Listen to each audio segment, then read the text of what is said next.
मुख्य अतिथि अपने बीच में आ चुके हैं।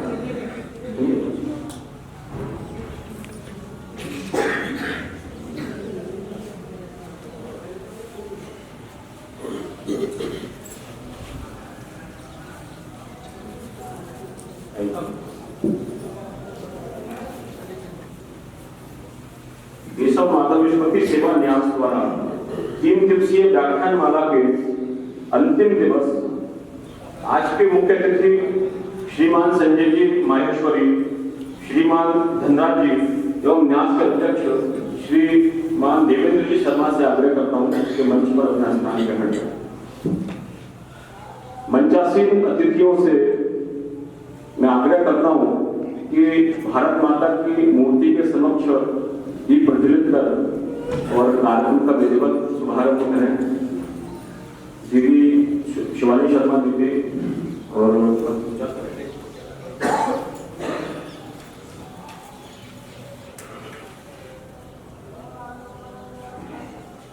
दीप ज्योति परम ज्योति, दीप ज्योति जनार्दना, दीपो हरतु मे पापं, दीप ज्योति नमोस्तुते, शुभं करोतु कल्याणं, आरोग्यं सुख संपदा, द्वेष भूति विनाशाय, आत्मज्योति नमोस्तुते, आत्मज्योति माधव विश्वपति सेवा न्यास मुरैना के अध्यक्ष हैं, सेवानिवृत्त शासकीय कर्मचारी हैं, शासकीय अधिकारी हैं और गोपालपुरा में निवासी।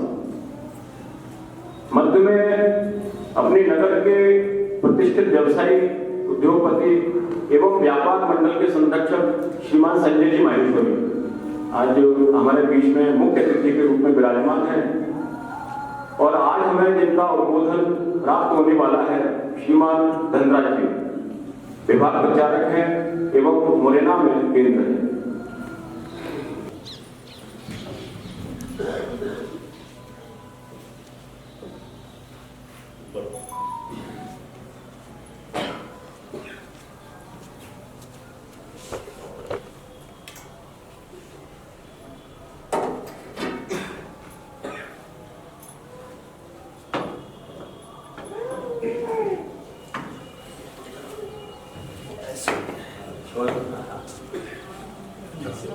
ताली बजा सकते हैं।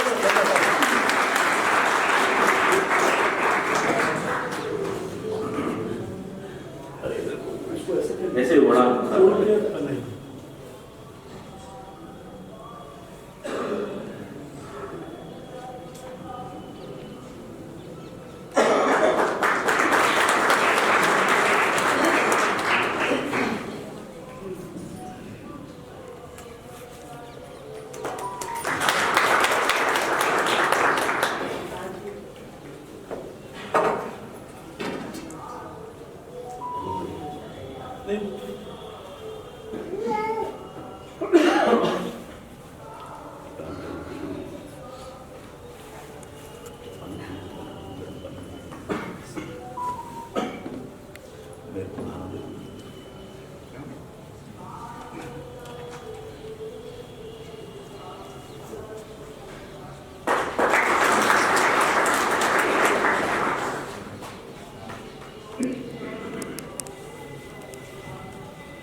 जय श्री राम। जैसा कि पुस्तक परिचय के लिए आदेश हुआ है, तो एक पुस्तक है भारत का भविष्य और राष्ट्रीय स्वयंसेवक संघ का दृष्टिकोण। भविष्य का भारत एवं राष्ट्रीय स्वयंसेवक संघ का दृष्टिकोण। पुस्तक मूल रूप से 17-18 सितंबर 2018 विज्ञान भवन दिल्ली में एक व्याख्यान माला का आयोजन हुआ। उस व्याख्यान माला का संकलन है इस व्याख्यानमाला में राष्ट्रीय स्वयंसेवक संघ के परम पूजनीय सरसंघ चालक की मुख्य वक्ता के रूप में समाज में कई प्रबुद्ध जनों के मन में कई प्रकार के विचार होते हैं, कई प्रकार की जिज्ञासाएं होती हैं कि संघ का क्या विचार है, संघ किस रूप से काम करता है, हिंदुत्व क्या है, हिंदू वे ऑफ लाइफ क्या है, भारत में हम कौन हैं, भारत के प्रति हमारी क्या प्राथमिकता है। ऐसे कई जिज्ञासाओं के समाधान हेतु 17, 18, 19 सितंबर 2018 को दिल्ली के विज्ञान भवन में एक व्याख्यानमाला का 3 दिवसीय व्याख्यानमाला का आयोजन हुआ। इस व्याख्यानमाला में देश के विभिन्न श्रेणियों के प्रबुद्ध जन उपस्थित थे। जिस संस्था के ये वर्तमान व्याख्यानमाला जिस संस्था के तत्वाधान में द्वारा अपने को चल रही है, उसका जो समिति है उसका परिचय भी आवश्यक है। उस संस्था का जो उद्देश्य है वो भी हम सबके जानकारी में होना आवश्यक है। तो पहले मैं जो वर्तमान में ये समिति है उसका परिचय करा रहा हूं। श्री देवेंद्र शर्मा जो इस समिति के अध्यक्ष हैं, श्री सुदामाचंद जी शिक्षक हैं, वर्तमान में सचिव हैं, श्री रामजी गुप्ता अधिवक्ता कोषाध्यक्ष हैं इसके, मैं स्वयं विजय बांदल सदस्य हूँ, अन्य श्री कृष्णकांत जी पांडे जो नायब तहसीलदार पद से सेवानिवृत्त हुए इसके सदस्य हैं, श्री राकेश जी गुप्ता सलिया वाले व्यवसायी हैं, वो भी इसके माननीय सदस्य हैं, श्री संदीप मिश्रा अधिवक्ता हैं, वे भी सदस्य हैं, श्री शिवराज जी शर्मा शिक्षक हैं और शिक्षा विभाग से जुड़े हुए हैं, वो भी इसके सदस्य हैं। एक श्री ब्रजेश जी गौर सबलगढ़ के निवास है उनका और वो भी इस संस्था के सदस्य हैं। जैसे कुल मिला के 9 लोगों की समिति है वर्तमान में। इसका पुराना जो रहा है जानकारी वो मैं आवश्यक समझता हूं। समाज के उत्थान एवं जन कल्याण के उद्देश्य से मुरैना में भी कुछ कार्य प्रारंभ हो, इस हेतु एक न्यास की गठन की आवश्यकता हुई। अतः दिनांक 9 दिसंबर 1990 को एक बैठक संस्थापक न्यासी स्वर्गीय श्री बाबूलाल जी गुप्ता के निवास पर उनकी अध्यक्षता में संपन्न हुई। बैठक में यह निर्णय लिया गया कि एक न्यास जिसमें विभिन्न उद्देश्यों को सम्मिलित करते हुए गठन किया जाए, जिसका नाम केशव माधव स्मृति सेवा न्यास मुरैना रखा जाए। न्यास के गठन की प्रक्रिया प्रारंभ हुई एवं दिनांक 23 सितंबर 1991 को न्यास का गठन हुआ, जिसके न्यासी इस प्रकार थे। स्वर्गीय श्री बाबूलाल जी गुप्ता झंडा चौक अधिवक्ता मुरैना। दूसरे श्री राम जी सदा जोरा के निवासी, श्री गौरी शंकर जी गुप्ता अंबा से, श्री माधव सिंह जी दांगी जो समय संघ के मुरैना जिले के प्रचारक थे, श्री राम कुमार जी मिश्रा देवगढ़ वाले अधिवक्ता, मैं स्वयं विजय बांदल और श्री राधेश्याम जी गुप्ता झंडा चौक अधिवक्ता, ये के बीच में बैठक हुई थी। विश्व गगन पर भारत देश की फहरे फिर से अरुण पताका, प्राण बिंदु हिंदुत्व हमारा, प्राण बिंदु हिंदुत्व हमारा, अविरल जो अमृत बरसाता, फहरे फिर से अरुण पताका, फहरे फिर से अरुण पताका,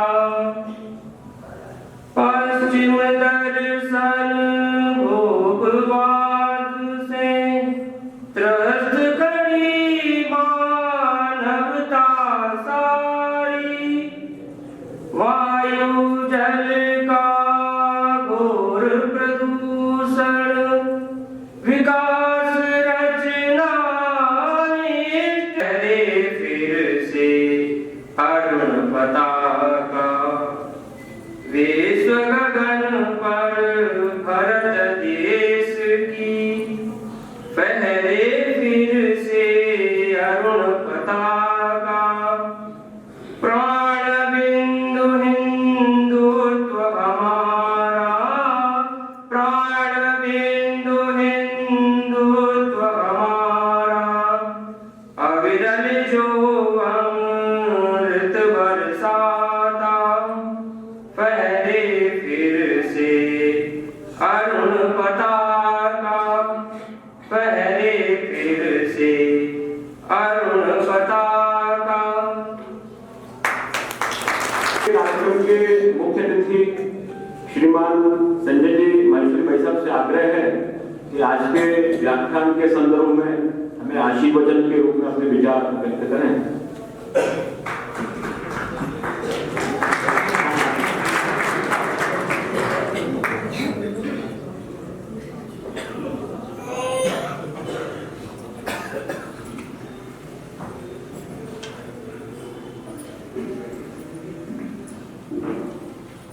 मंच पर आसीन परम सम्माननीय विभाग प्रमुख धनराज जी, सम्माननीय ट्रस्ट अध्यक्ष, सम्माननीय मातृ शक्ति, मेरे सम्माननीय बुजुर्ग उपस्थित महानुभाव मित्रों, मेरा सौभाग्य है कि आज राष्ट्रीय स्वयंसेवक संघ के इस कार्यक्रम में मुझे, जो मैं छोटा सा और अपेक्षित मात्र प्राणी हूँ, मुझे आज इस पद पर बुलाया।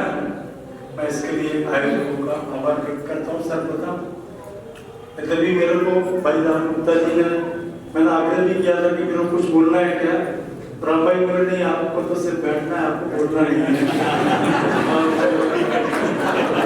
जब एकदम आदेश हुआ सर्वाधिक, मैंने आदरणीय धनराज साहब से पूछा कि विषय क्या है, तो बढ़ता भारत और हमारी भूमिका, क्योंकि मैं तो शुरू से व्यवसायी हूँ और उद्योग चलाने के बारे में तो अच्छा खासा आप लोगों के आशीर्वाद से, ईश्वर कृपा से, बुजुर्गों की कृपा से अनुभव है, लेकिन सूरज की रोशनी दिखाने समान है। आप जैसे श्रोताओं के बीच में, आदरणीय धनराज जी के बीच में बोलना सूरज की रोशनी दिखाने के समान है।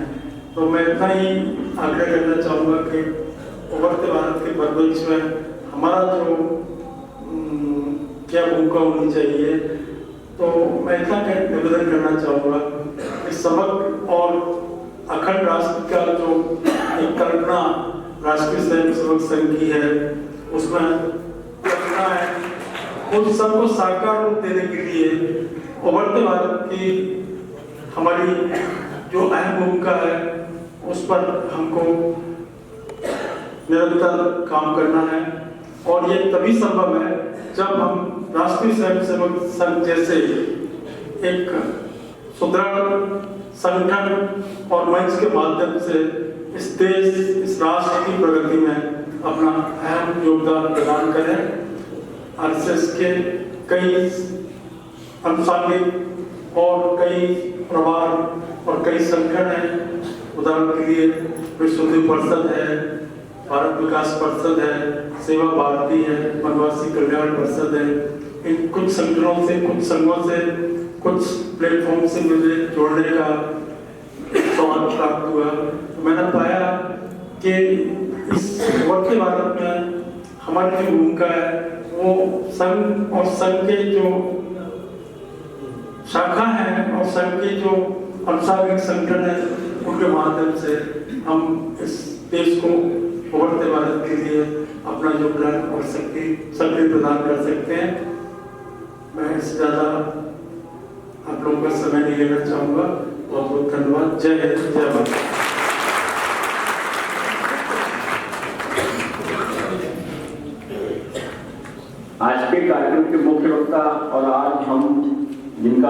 धरती से और उदन सुनने के लिए और उपस्थित हैं श्रीमान धनराज जी, मैं उनसे आग्रह करता हूँ कि उभरते भारत एवं हमारे भूमिका के विषय में अपना उद्बोधन दें।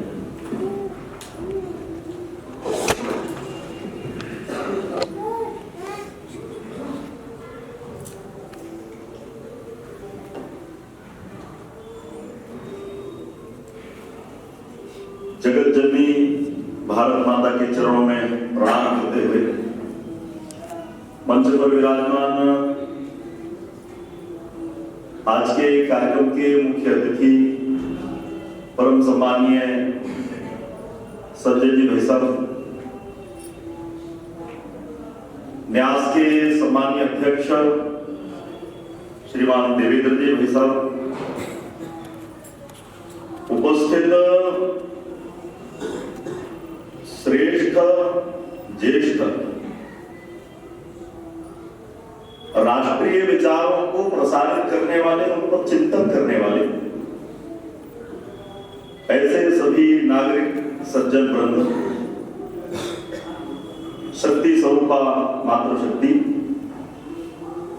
को सादर प्रणाम करते हुए मैं अपने विषय को प्रारंभ करता हूं। जैसा कि आज का विषय उभरता भारत और हमारी भूमिका, ये विषय है। सबसे पहले चिंतन की बात यह है कि भारत किन परिस्थितियों से उभरा है।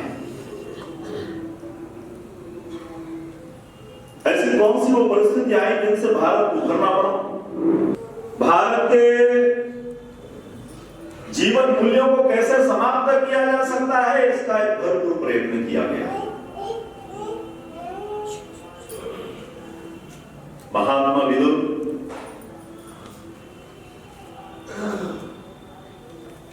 महाभारत कालीन समय में कहते हैं,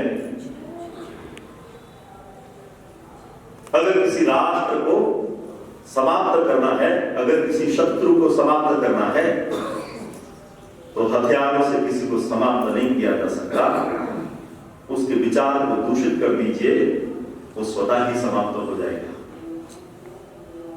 अंग्रेजों ने भारत के विचार को दूषित करने का प्रयत्न किया। जो भारत का एक श्रेष्ठ विचार था, भारत के श्रेष्ठ विचार की शिक्षा को देने वाले ऐसे केंद्र, ये भारत के 6 लाख ग्रामों के अंदर जो गुरुकुल संचालित होते थे, सबसे पहले अंग्रेजों ने उन पर कुठाराघात किया।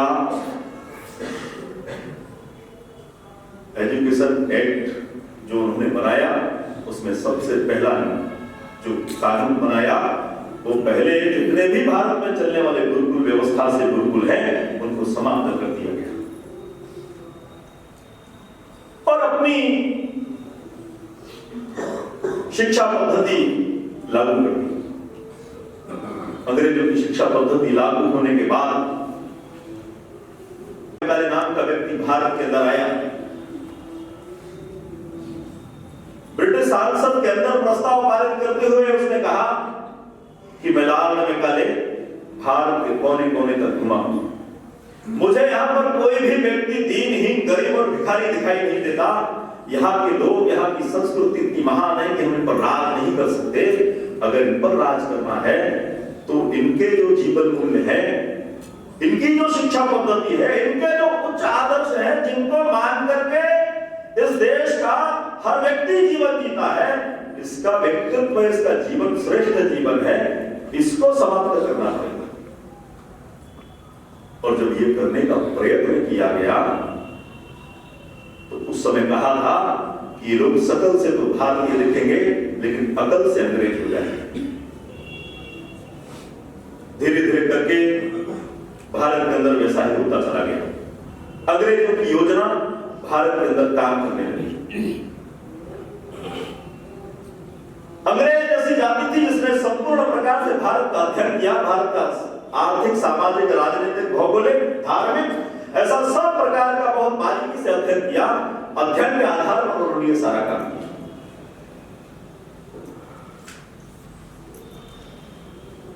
समाज को जातियों में बांटने का काम,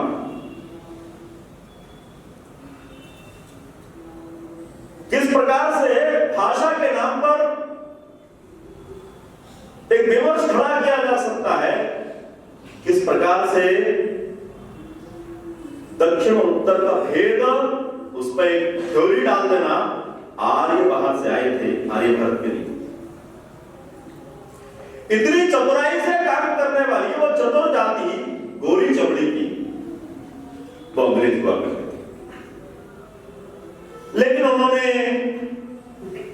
भारत के अंदर भारत को समाप्त करने के और भारत को अनेक प्रकार से भारत गर्भ में चला जाए, यहां का समाज कभी एक ना हो, यहां पर हमेशा संघर्ष की स्थिति बनी रहे, इस प्रकार के अनेक प्रयत्न अंग्रेजों ने। लेकिन किसी कवि ने कहा कि मिट गए मिश्र रोमा जहां से क्या बात है कि मिटती हमारी हस्ती। यूनान मिश्र रोम दुनिया के अंदर जिनकी संस्कृति का डंका बजा करता था, जिनकी विशालकाय सेना के पदघातों से दुनिया का भूमंडल थर्राता था, आज वो राष्ट्र जमीन के टुकड़े के रूप में तो है, लेकिन वो एक देश के रूप में जरूर हो सकते हैं, लेकिन किसी देश की सांस्कृतिक विरासत को अगर समाप्त किया जाए तो वो देश एक मुर्दे के समान होता है। आज देशों की परिस्थिति है, लेकिन भारत के अंदर ये सब प्रकार के प्रयत्न भारत को तोड़ने के, समाप्त करने के, जातीय संघर्ष खड़े करने के, भाषाओं के नाम पर लड़ाने के, जातियों के नाम पर एक दूसरे से बेमनस्सता की अनेक प्रकार की खाइयां बनाने के बाद भी भारत एक रहा, भारत अखंड रहा। और भारत पर इतने प्रकार के आक्रमणकारी आए कि शक आए, हुन आए, यवन आए, कुषाण आए, डच आए, मंगोल आए, फ्रांसीसी आए, सब लोग आए, इतने बर्बर जाति के लोग आए कि जो मनुष्य की खोपड़ी में रक्तपान किया करते थे, जिस घोड़े पर चलते थे, भूख लगने पर उसे मारकर खा जाया करते थे, इस प्रकार के लोग आए। ऐसे सब लोगों को भी भारत ने संघर्ष करके, भारत ने अपने में मिला लिया, अपने में विलीन कर लिया।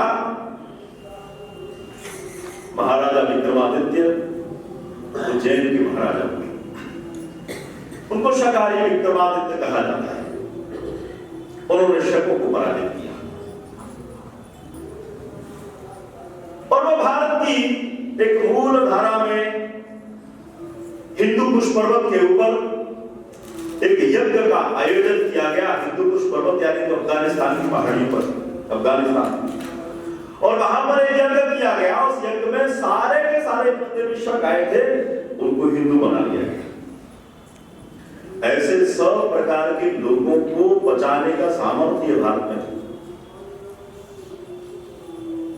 शिक्षा के क्षेत्र में अगर भारत की बात करें तो तक्षशिला और नालंदा जैसे विश्वविद्यालय भारत के अंदर थे। दुनिया के लोग भारत में शिक्षा ग्रहण करने के लिए आए थे। 10,000 विद्यार्थी, 2,000 शिक्षक, ऐसी उस पर रहने की व्यवस्था। भारत का सबसे प्राचीन, पुराना और पौराणिक अगर कोई शिक्षा का केंद्र है तो काशी माना जाता है। ऐसे भारत के अंदर बड़े बड़े शिक्षा के केंद्र रहे जहां से दुनिया के अंदर ज्ञान का प्रकाश फैला। दुनिया में जब लोग वस्त्र पहनना नहीं जानते थे, कपड़े पहनना नहीं जानते थे, आदि मानव वक्त घूमते थे, ऐसे समय में भारत के अंदर लोग वेदों की ऋचाएं गाया करते थे। इतना समृद्ध भारत, दुनिया को शिक्षा देने वाला, दुनिया को जीवन जीने की कला सिखाने वाला भारत आखिर ये किन परिस्थितियों से गुजरा और पिछड़ गया।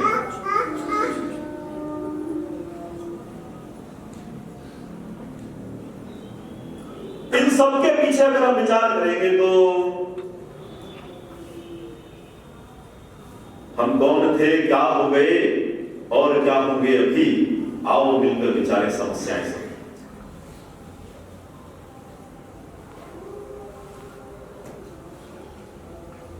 जिस भारत के बारे में कहा जाता था कि दुनिया में विश्व सभ्यता का सपना लेकर के आया हुआ वो सिकंदर, जिसके कारण से दुनिया के बड़े बड़े सम्राट जो हथियार छोड़कर के समर्पण किया करते थे, भारत के अंदर जब वो आया तो गंगा के मुहाने पर उसकी मौत हुई। और कोई राजा महाराजा बहुत बड़ा उससे लड़ने के लिए नहीं गया, वहां के भील लोगों ने, बनवासी लोगों ने उसको जो है अपने बाण से घायल कर दिया। सिकंदर को मारने वाले योद्धा का नाम हमको पता नहीं है। इतना समृद्धशाली भारत है, इतना पौरुषवान भारत का समाज रहा है कि किसने सिकंदर को मार दिया, इतने बड़े योद्धा को मारने वाले का नाम आज इतिहास में हमारे पास नहीं। वो भारत आज किस परिस्थिति से जूझ रहा है। आज इस भारत में एक असुरक्षा का वातावरण, आज इस भारत के अंदर अशिक्षा, गरीबी और बेरोजगारी जैसे नए नए शब्द गढ़ करके और भारत को किस प्रकार से एक पिछड़ा होने का प्रमाण देने के लिए दुनिया के मंच पर भारत कैसे पिछड़ सकता है, उसकी विश्व पटल पर होड़ लगी है।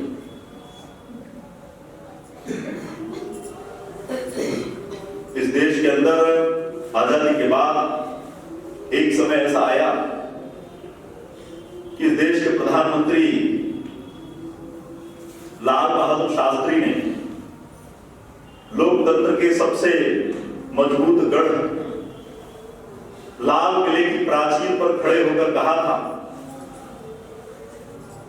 कि मैं देश की जनता से आह्वान करता हूं कि भारत के अंदर पर्याप्त खाद्यान्न की सामग्री उपलब्ध नहीं है। 7 दिवस में एक दिवस जो है वो व्रत करे, उपवास करे। जिस देश के प्रधानमंत्री को मजबूरी में अपने देश के नागरिकों को उपवास का आह्वान करना पड़ा हो, उस देश की परिस्थिति कैसी है? उस देश की परिस्थिति कैसी होगी जिस देश का राष्ट्र प्रमुख, जिस देश का प्रधान दुनिया के अंदर दुनिया के देशों का प्रवास करने तो जाया करता था, लेकिन लौट कर आने की गारंटी नहीं थी। देश के प्रधानमंत्री की हत्या विदेश में हो जाती है, उसके हत्याओं का पता आज तक नहीं चलता।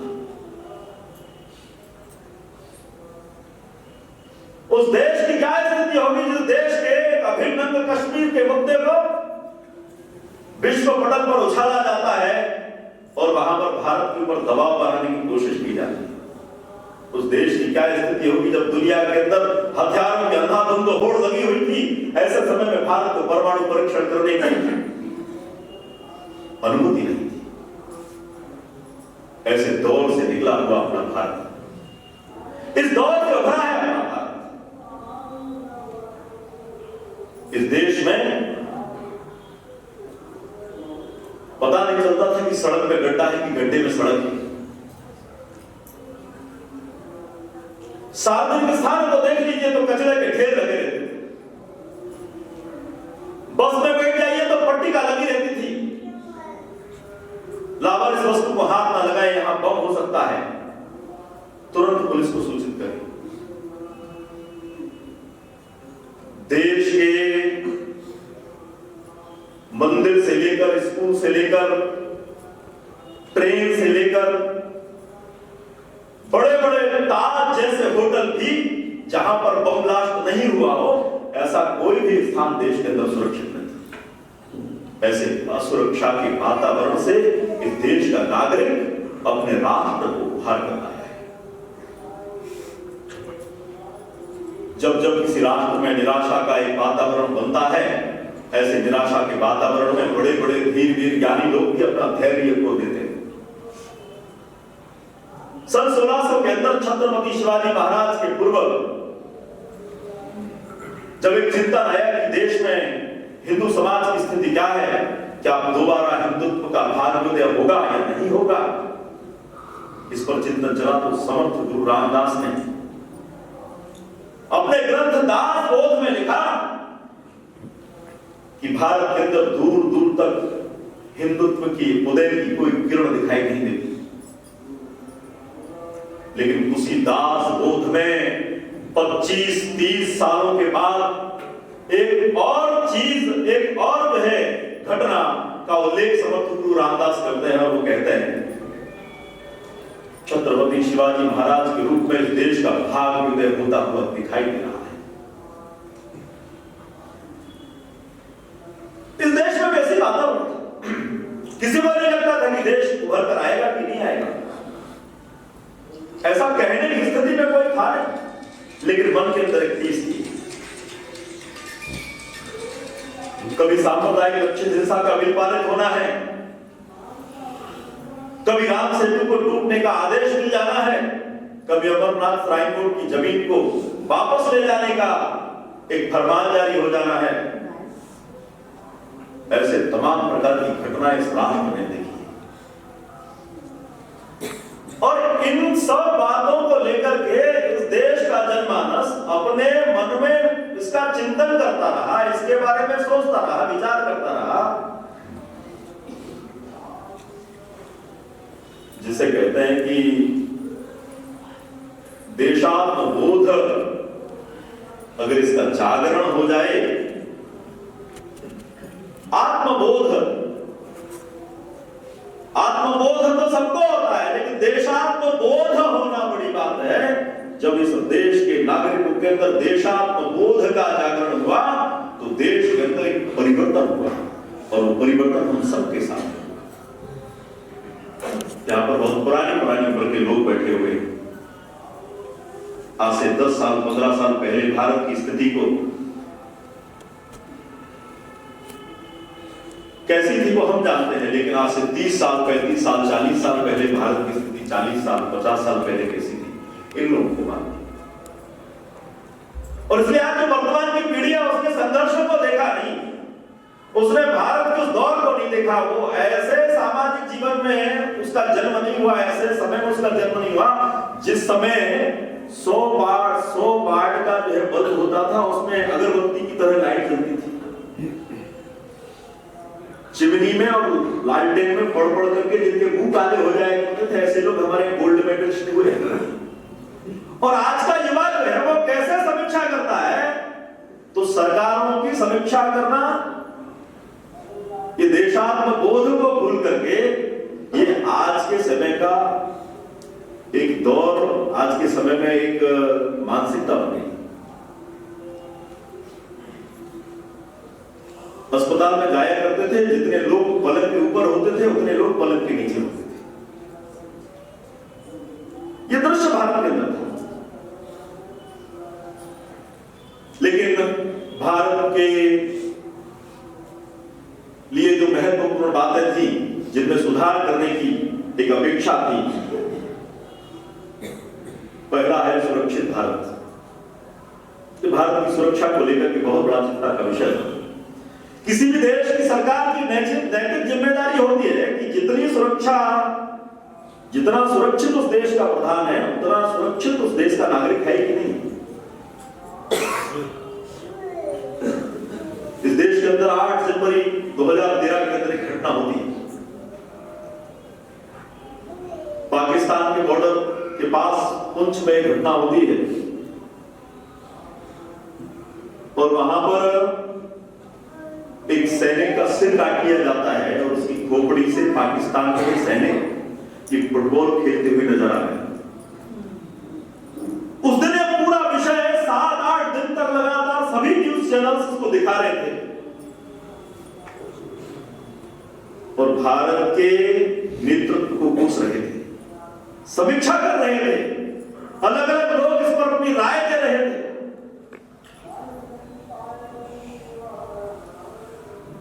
ऐसा समय भी भारत के लोगों ने देखा है। अब जब गुरु कसाब जैसे आतंकवादियों को जो सुविधाएं दी जाती थी वो भी इस देश ने देखा है। मुंबई के आजाद मैदान के अंदर 2012 में एक आंदोलन किया जिनको हम शांति दूत कहते हैं, और उस आंदोलन में वहां का जो शहीद स्मारक था उसको लातों से तोड़ा गया। ऐसे चित्र भी इस देश के अंदर देखने को मिले। 29 सितंबर 2016 के अंदर उरी के अंदर 19 सैनिक मार दिए गए। अब यहां से परिवर्तन का दौर ध्यान में आ रहा है।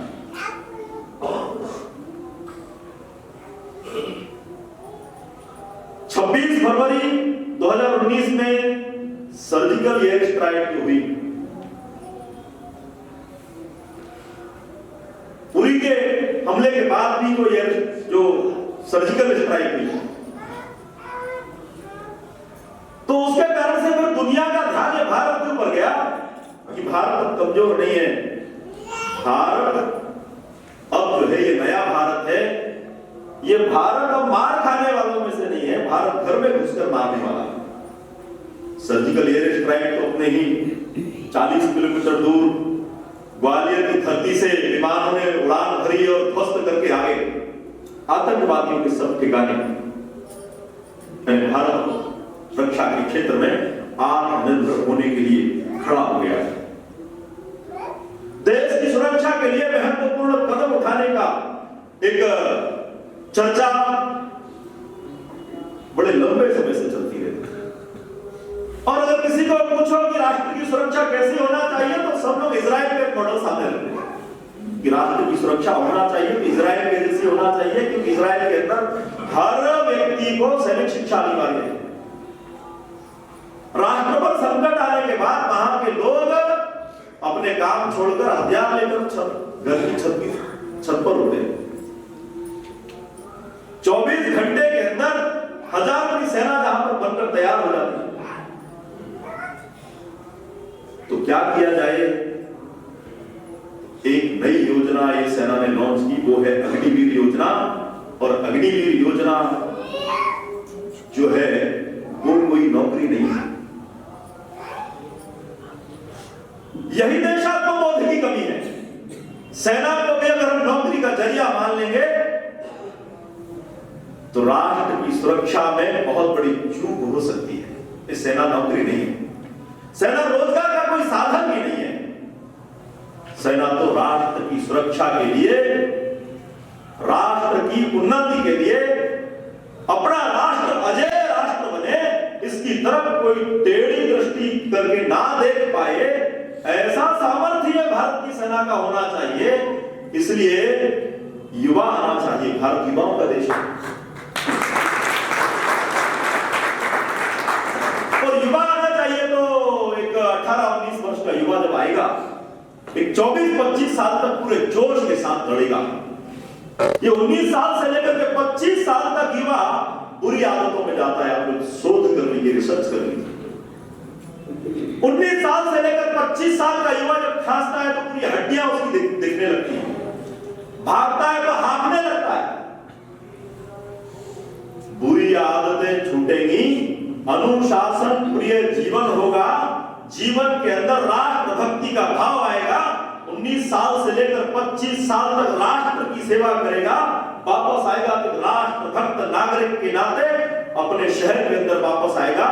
शहर के अंदर की जो आंतरिक सुरक्षा है, महिला सुरक्षा की बात हो, बच्चों के ऊपर हो रहे अत्याचारों की बात हो, या फिर गृह युद्ध जैसी संभावनाएं पनपने की जो स्थिति बनती रहती है, इस प्रकार की बात हो, इन सब बातों पर नियंत्रण करने का काम अगर कोई कर सकता है तो युवा जो अग्निवीर योजना में गया था वो आकर के यहां पर इन सब बातों में नियंत्रण कर सकता है, क्योंकि वो प्रशिक्षित है, क्योंकि उसको मालूम है कैसे इस परिस्थिति से सामना करना है। इसलिए इस देश के लिए यह आवश्यक है। एक सामान्य नागरिक के नाते सोचें तो हमको एक नौकरी ही लगती है, लेकिन हर व्यक्ति ने अगर सेना के बारे में सोचना है तो एक सेना प्रमुख के नाते सोचना चाहिए। अपने आप को सेना प्रमुख सोचिए कि मैं सेना प्रमुख हूं, और तब विचार करिए कि योजना कितनी कारगर है। राष्ट्र की सुरक्षा के नाते सोचिए। तो ऐसा एक महत्वपूर्ण कदम भारत की सरकार के द्वारा उठाया गया।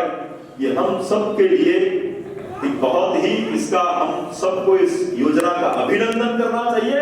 और जिस जिस प्रकार के भ्रम जो लोग राष्ट्र की सुरक्षा में सेंध लगाकर करना चाहते हैं, ऐसे सब लोगों की इस मानसिकता के ऊपर हम लोगों ने एक विचार देकर के, समाज के अंदर एक विचार का विमर्श खड़ा करके इस गलत विचार को समाप्त करना चाहिए। जिस देश के अंदर ताबूतों में कमीशन खाया जाता था, सेना के जूतों में भी घोटाले हुआ करते थे, जिस देश के अंदर हथियार तो दूर की बात, सीमा तक पहुंचने के लिए सड़कें नहीं हुआ करती थी। 1962 का युद्ध हम लोगों ने लड़ा, हमारे सेना के जवान ये सीमा तक नहीं पहुंच सके क्योंकि चीन की सीमा तक पहुंचने के लिए हमारे पास सड़कें नहीं थी।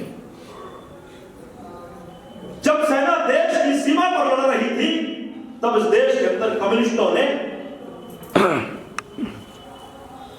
हड़ताल कर दी थी। ट्रक ड्राइवरों की बहुत बड़ी हड़ताल हो गई थी।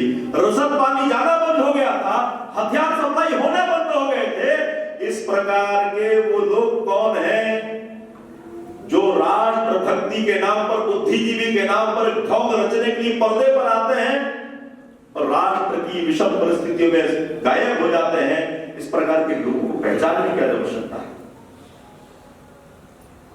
1962 का युद्ध हम हारे नहीं, हम लड़े ही नहीं, हम लड़ ही नहीं सके। सीमा तक पहुंचते तो लड़ते, लड़ते तो फिर जीतते। भारत जब जब लड़ा है तब तब जीता है, इतिहास साक्षी। लेकिन हम अपनी पूरी ताकत लगाकर लड़ नहीं सके, हम वहां पर पहुंच नहीं सके और इसलिए 38,000 वर्ग किलोमीटर भूमि हम गवा बैठे।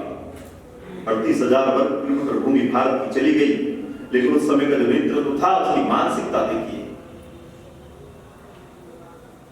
संसद के अंदर भूभाग को लेकर के बहुत बड़ी बहस हुई और उस बहस के अंदर कहा गया कि देश का अभिन्न हिस्सा है और वो चला गया, उसको वापस आना चाहिए।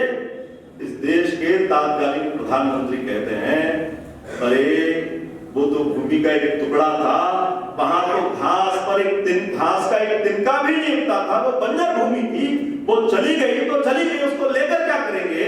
तभी उसी पार्टी के एक सांसद ने अपनी टोपी निकालकर टेबल पर रखते हुए कहा था कि नेहरू जी, मेरी खोपड़ी में बाल उगना बंद हो गए हैं, ये बंजर हो गई है, अगर इसकी तरफ कोई टेढ़ी निगाह से देखेगा तो नाक तोड़ दूंगा।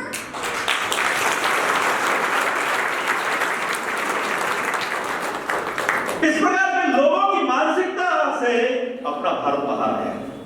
लेकिन आज HAL, Hindustan aeronautics limited company दुनिया के 90 से अधिक देशों पर हथियार सप्लाई करते हैं, निर्यात करते हैं।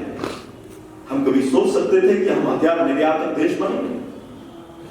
हमको भी अमेरिकी हथियारों की, रूस के हथियारों की, रशिया के हथियारों की चाह रहती थी, इच्छा रहती थी। लेकिन आज हम दुनिया को हथियार बेच रहे हैं और बहुत हाईटेक हथियार बेच रहे हैं। तो तेजस, ब्रह्मोस और ध्रुव हेलीकॉप्टर जैसे एडवांस एयरक्राफ्ट हमें दुनिया को उपलब्ध करा रहे हैं। भारत के अंदर एक दौर था, चित्र दिखाई देते थे, धारा 370 और 35A का मुद्दा ये बहुत पुराना था।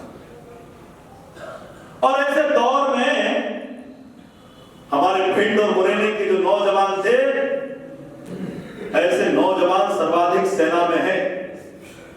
यहां पर सर्वाधिक लोग जो है वो सेना में जाने वाले हैं। जब टीवी पर यहां के लोग वो दृश्य देखते होंगे कि जिस लाडले को पाल पोस कर बड़ा किया और वो आतंकवादियों के पत्थर खा रहा है, वो वहां पर किसी के डंडों का शिकार हो रहा है, वहां पर उसको पीट कर मार डाल दिया जाता है। इस प्रकार के दृश्य हम लोगों ने देखे होंगे कि कोई तिरंगे झंडे को फाड़े मुके आ जाती है, कोई भारत माता को डायन कहने का अपराधी। तुम भी गाली गिनते रहना, जोर सिखाने आया हूं, जागो जागो जागो जागो, तुम्हें जगाने आया हूं, घायल भारत माता की तस्वीर दिखाने आया। भारत के अंदर कवियों की वाणी में भी क्रंदन हुआ करता था देश की सुरक्षा को लेकर। ऐसे समय में, ऐसे दौर से भारत निकला है और धारा 370 जिसको लेकर इतनी लंबी लड़ाई लड़ी, लंबी लड़ाई चली, ये घर घर तक, जन जन तक ये बात पहुंची है, विमर्श खड़ा हुआ कि भारत के अंदर से धारा 370 और 35 से समाप्त होनी चाहिए। कैसे समाप्त होगी? एक राष्ट्रभक्त सरकार और सशक्त नेतृत्व जब आया तो 370 सांसदों ने वोट करके 3 मिनट के अंदर 370 को समाप्त कर दिया। जहां पर एक देश में 2 विधान और 2 निशान और 2 प्रधान हुआ करते थे, वहां पर एक विधान, एक प्रधान और एक निशान भारत का तिरंगा झंडा लाल किले पर, लाल चौक पर जहां पर शान से लहराता है, वो भारत एक है। हम लोग कहा तो करते थे कश्मीर से लेकर कन्याकुमारी तक भारत एक है। हम लोग कहते थे अटक से लेकर कटक तक भारत एक है, लेकिन ना हमारे नेतृत्व की वाणी में वो दम थी कि भारत एक है, क्योंकि कहते जरूर थे लेकिन झंडा तो दूसरा कश्मीर के अंदर फहरा रहा था। उस दौर से निकलकर भारत आया है। और वो लोग जो कहा करते थे कि हिंदुस्तान के तिरंगे को कंधे देने वाले लोग नहीं मिलेंगे, ऐसे लोग अपने घर से निकल नहीं सके। ऐसे लोग अपने घर के अंदर जेल की तरह रहे, अपने घर की खिड़की खोलकर बाहर गर्दन निकाल करके बाहर का नजारा नहीं देख सके। उनको इतना भय था कि कौन सी गोली कब कहां आकर छेद कर देगी ये पता नहीं था। इस प्रकार के एक सशक्त नेतृत्व और सरकार के कारण से ये भारत की सुरक्षा में महत्वपूर्ण परिवर्तन आया है। और इसलिए आज सुरक्षित भारत की ओर भारत बढ़ गया है। अब भारत की सुरक्षा को कोई चुनौती नहीं दे सकता। अब भारत के अंदर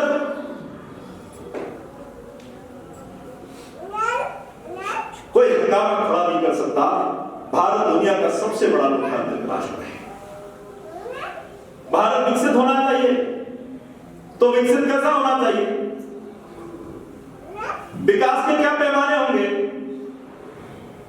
तो विकसित कैसा हो? तो जहां पर एक प्रधानमंत्री ने घोषणा की थी कि 7 दिन में एक बार व्रत रखिए, उस देश की उत्पादन क्षमता कैसी होगी?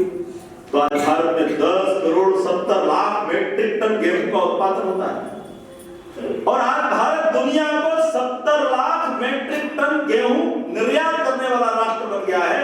हम दुनिया के लोगों की भूख मिटाने की 70 लाख मीट्रिक टन गेहूं जो है दुनिया को दे सकते हैं, जहां पर कभी भूखमरी हुआ करती थी। भारत जो है इंफ्रास्ट्रक्चर के मामले में दुनिया का नंबर 1 का देश है। मोबाइल मैन्युफैक्चरिंग के मामले में भारत दुनिया का दूसरा सबसे बड़ा देश है। स्पेस टेक्नोलॉजी के क्षेत्र में भारत दुनिया का नंबर 1 का देश है। और नंबर 1 का देश कैसे है? भारत ने एक साथ 104 सैटेलाइट लॉन्च किए हैं। दुनिया के किसी देश के नाम इतना बड़ा रिकॉर्ड दर्ज नहीं। और इतना ही नहीं, 342 देशों के सैटेलाइट लॉन्च ये भारत ने किए हैं, क्योंकि भारत के अंदर सबसे सस्ती सैटेलाइट लॉन्च करने की टेक्नोलॉजी। मैं कंपैरिजन करके आपको बताता हूं। मंगलयान भारत ने मात्र 450 करोड़ रुपए में लॉन्च किया। अमेरिका की नासा कंपनी ने उसको 25,000 करोड़ रुपए में मंगलयान को भेजा। रूस ने 17,000 करोड़ रुपए में भेजा और चीन ने 18,000 करोड़ रुपए में भेजा। भारत ने मात्र 450 करोड़ रुपए में भेजा।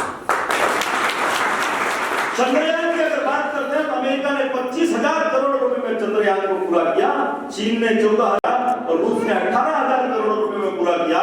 लेकिन भारत ने 386 करोड़ रुपए में चांद पर तिरंगा फहरा दिया। यह भारत का काम है। और आज हम लोग दुनिया के अंदर अगर एक विकास की प्रक्रिया को देखते हैं, दुनिया के विकसित देशों को देखते हैं, तो वहां किस किस प्रकार की आवश्यकता है? आज भारत में विकास का क्या पैमाना है? तो भारत में विकास का पैमाना कि औसतन प्रतिदिन 45 किलोमीटर लंबी सड़क ये भारत के अंदर बनती है। भारत के अंदर दुनिया की सबसे लंबी टनल जो अरुणाचल प्रदेश के अंदर है, सेला टनल है, वो 13,000 फीट की ऊंचाई पर स्थित है। यह विश्व की सबसे लंबी दुई-लेन टनल है। अटल टनल के बारे में हम सब लोगों ने सुना होगा। 9 किलोमीटर लंबी ये टनल है और 2020 में ये बनी। भारत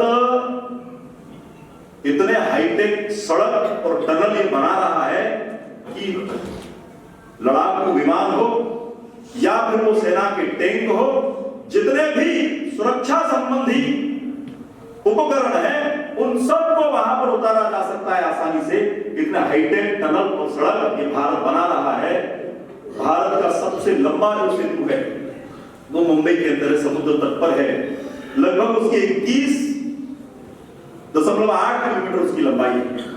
6 लेन की है और 70,000 वाहनों के आवागमन की प्रतिदिन की उसकी क्षमता है। इस प्रकार से हम जो है वो एक जिसको कहते हैं कि किसी देश की सड़कें उस देश की धमनी होती है जहां से रक्त संचारित होता है। इस देश की प्रगति का माध्यम इस सड़कों के माध्यम से भी हुआ है। भारत उसमें भी आगे बढ़ रहा है। कपड़ा उद्योग में भारत दुनिया में दूसरे नंबर का सबसे बड़ा देश है। विश्व के कुल 24%, विश्व के कुल उत्पादन में से 24% उत्पादन कपड़ा उद्योग के क्षेत्र में ये भारत के अंदर होता है। आज भारत के अंदर अगर हम बात करें तो वर्तमान में जेनरिक दवाइयों का ये सबसे बड़ा निर्यात करने वाला राष्ट्र वो भारत है। भारत में लगभग 27.8 बिलियन डॉलर मूल्य की दवाओं का निर्यात किया जाता है और इसलिए ये सब बातों के कारण से भारत आगे बढ़ रहा है। और इतना ही नहीं, जब पूरी दुनिया के अंदर एक संकट का वातावरण था, एक भय था, लोग एक दूसरे को छूने से भी डर रहे थे, मिलने से भी डर रहे थे, लोगों ने कहा कि सोशल डिस्टेंस बनाइए। हमने कहा सोशल डिस्टेंस नहीं है, सामाजिक दूरी नहीं हो सकती। यह व्यक्तिगत डिस्टेंस हो सकती है लेकिन सामाजिक दूरी होना गलत है।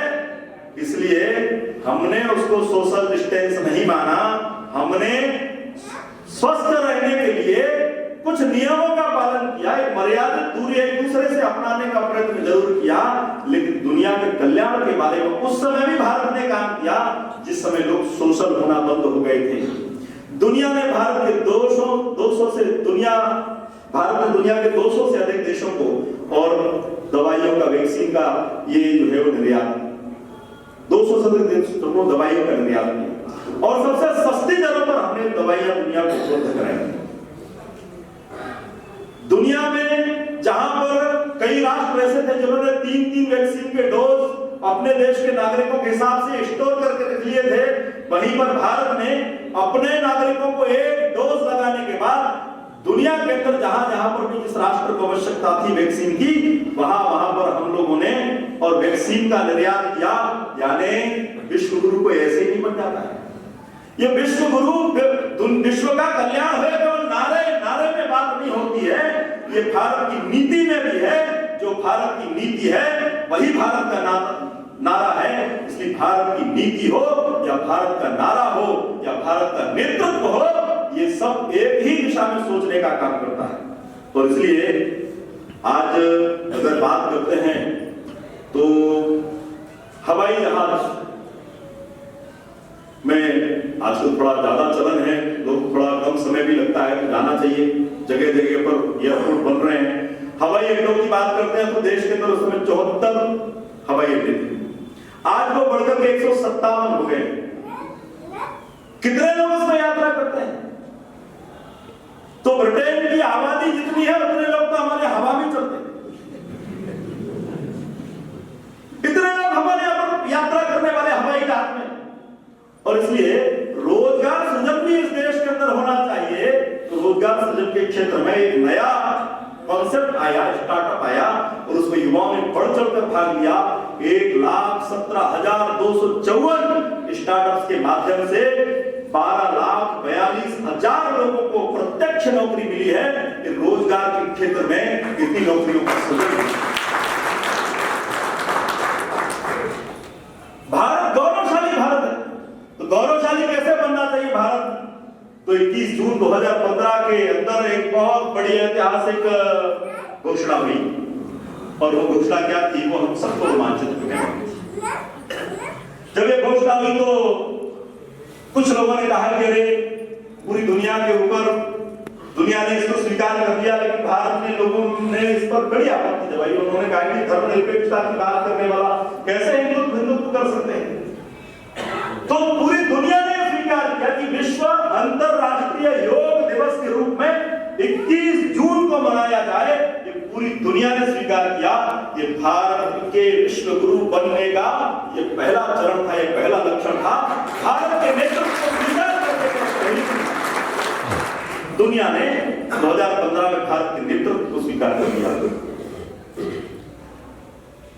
जो ज्यादा थोड़े समझदार पढ़े लिखे नेता हैं प्रतिपक्षी पार्टियों में, तो उन्होंने कहा 21 जून को डॉक्टर हेडगेवार जी का निर्वाण दिवस है, इसलिए ये करा गया है। तो अच्छी बात है, किसी महापुरुष के निर्वाण दिवस पर अच्छा काम होना चाहिए, तो विश्व ने उसको स्वीकार किया है। और इसलिए आज G20 देश की बैठक जब भारत के अंदर होती है, जिसमें 20 देश सम्मिलित हुए, 2023 में भारत के अंदर जो ऐसे शिखर सम्मेलन ये भारत की अध्यक्षता में संपन्न हुआ। और किस आधार पर संपन्न हुआ? तो भारत के अंदर संपन्न हुआ वसुधैव कुटुंबकम, इस विचार के नीचे संपन्न हुआ। भारत के विचार और भारत के नेतृत्व में दुनिया के बड़े बड़े राष्ट्र आज भारत के विचार और भारत के नेतृत्व को स्वीकार कर रहे हैं कि G20 शिखर सम्मेलन उस बात का एक प्रत्यक्ष प्रमाण है कि दुनिया को आज दिखाई दे रहा है। रूस और यूक्रेन के संदर्भ में अगर युद्ध की बात की जाए तो तिरंगे की ताकत कितनी है? अगर हमारे यहाँ के लोग, हमारे यहाँ के नागरिक, छात्र तिरंगे को लेकर आगे बढ़ते हैं तो गोलीबारी रुक जाती है।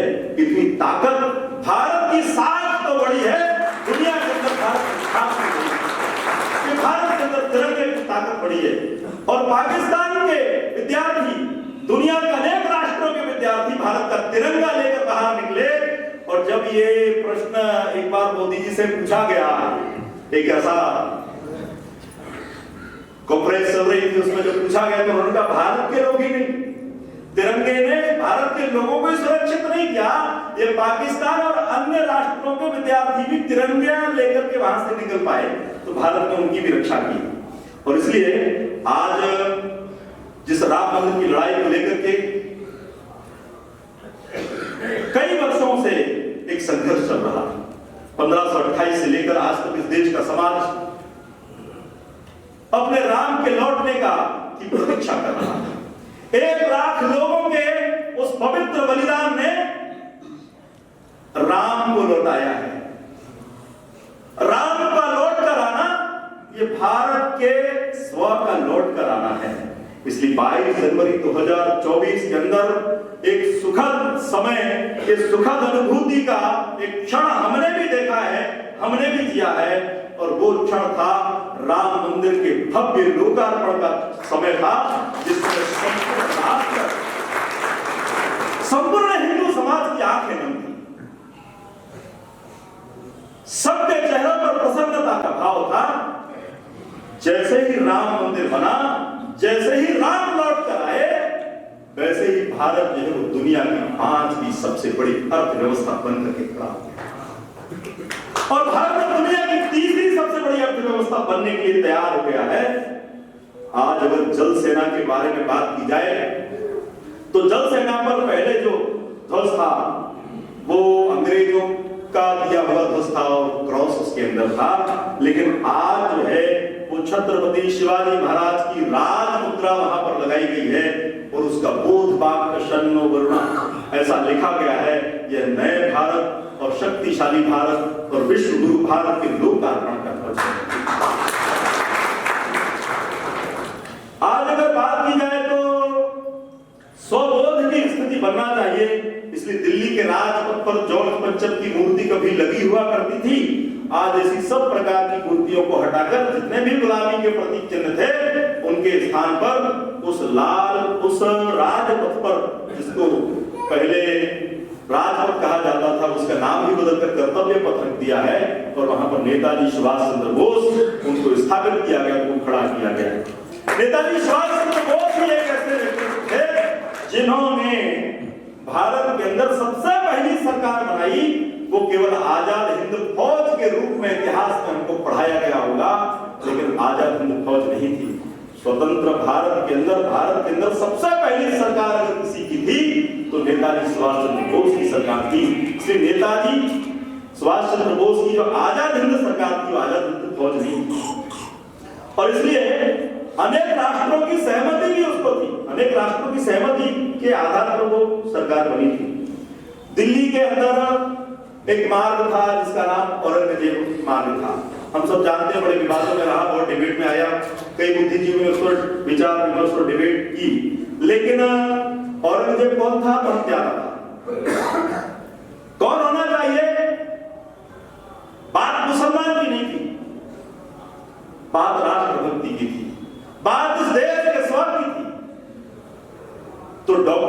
एपीजे अब्दुल कलाम मार्ग इस औरंगजेब मार्ग को बदल कर रख दिया गया। इलाहाबाद को प्रयाग कर दिया, बनारस को काशी कर दिया, फैजाबाद को अयोध्या कर दिया और होशंगाबाद को नर्मदापुर कर दिया। जब हमारा सामर्थ्य बढ़ा तो हमने भी नाम बदल दिए, हमने भी शहरों के नाम बदल दिए, इंडिया को भारत कर दिया। आज भारत का राष्ट्र प्रमुख, भारत का प्रतिनिधि दुनिया के किसी भी स्थान पर जाता है तो वहां पर इंडिया नहीं लिखा होता, वहां पर भारत लिखा होता है।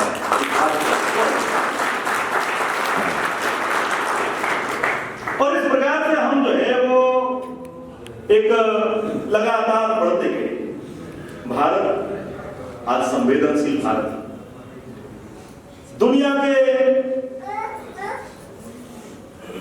98 जो देश हैं उनको कोरोना की वैक्सीन जो है मुफ्त में भेजने वाला भारत, दुनिया के अंदर 70 लाख मीट्रिक टन गेहूं दुनिया के लोगों की भूख मिटाने वाला भारत, दुनिया के अंदर जगह जगह युद्ध हो जाए उस युद्ध में हस्तक्षेप करके वार्ता करने का सामर्थ्य रखने वाला भारत, दुनिया के अंदर अगर किसी राष्ट्र की प्रमुख उसको बेआबरू करके भगा दिया जाता है तो ऐसी नारी शक्ति का सम्मान करने वाला भारत, जिसके अंतः वस्त्रों को उस देश के अंदर लहराया जाता है बेशर्मी के साथ, ऐसे राष्ट्र प्रमुख को भी भारत ये शरण देने का काम करता है।